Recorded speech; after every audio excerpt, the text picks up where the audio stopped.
Time now for an in-depth look at the market action today. We're joined on the line by Mr. Daniel Yu, Global Strategist at Yuanta Securities. Mr. Yu, thank you so much for joining us today.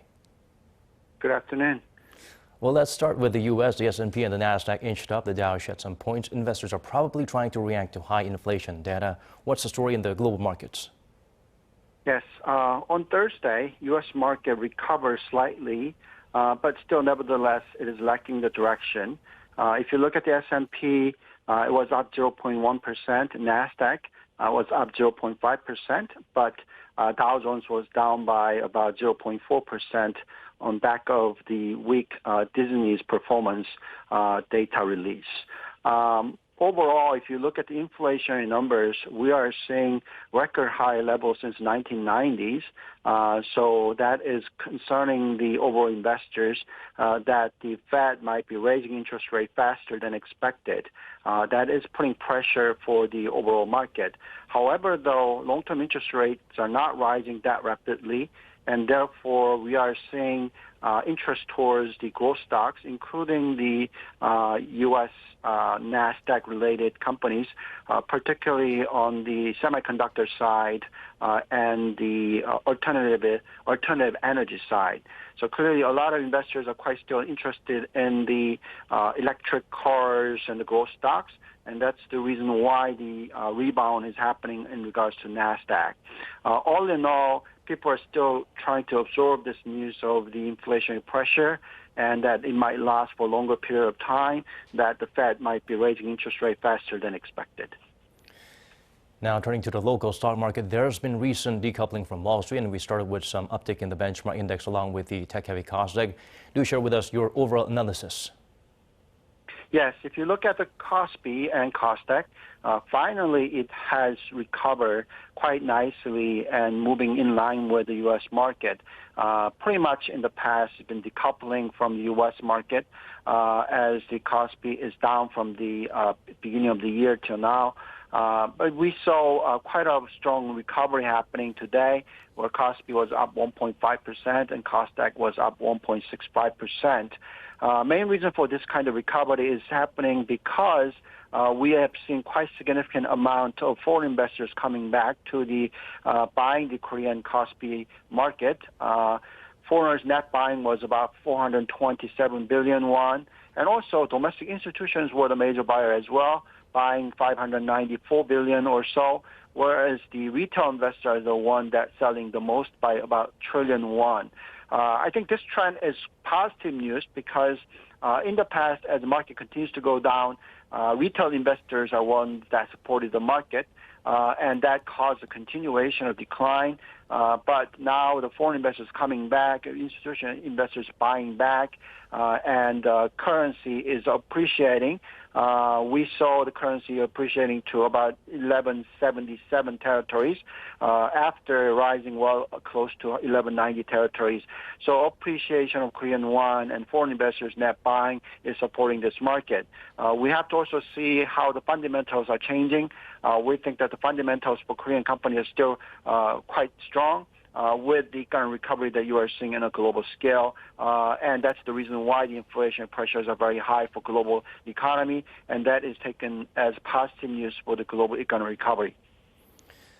We're seeing concerning digits in global oil supply and demand, something that could continue. Gold prices have been on an upward streak for nearly a week. What are some factors we should pay close attention to?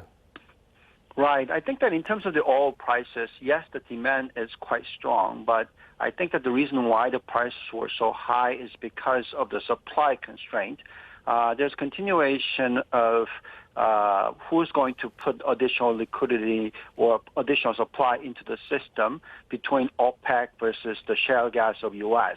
Right now, I think that inventory levels are rising steadily, but nevertheless in a not as extensive rate, and that's the reason why the supply is not coming in as quickly as hoped for, and that's the reason why the oil prices remain very high. However, though, in terms of capacity expansions that they can produce by shale gas companies as well as the OPEC producers, they can pump up the overall oil supply quite easily, and that's if that happens, then the oil price can stabilize, and that's why we saw oil price declining after rising as high as $85 per barrel. Now it's down to about $81.5 per barrel. And in terms of the gold prices, if you look at the inflation pressures in global scale, that's happening, and uncertainty about the global market remains so, and that's why the alternative asset, so-called the safety asset of gold interest has been risen. So the gold price have recovered to above $1,800 per ounce, and this trend might be continue to happen as long as the inflation pressure remains quite strong. Well, Bitcoin took a dive. This comes after reaching new highs with the US CPI report. Meanwhile, Ethereum and Binance Coin rebounded. Could you fill us in on the key contributing factors and what we can expect moving forward? Yes. As I said before, the Bitcoin and the cryptocurrency price rise all depends on what kind of liquidity conditions that are available and how much the M1 supply growth rate happens.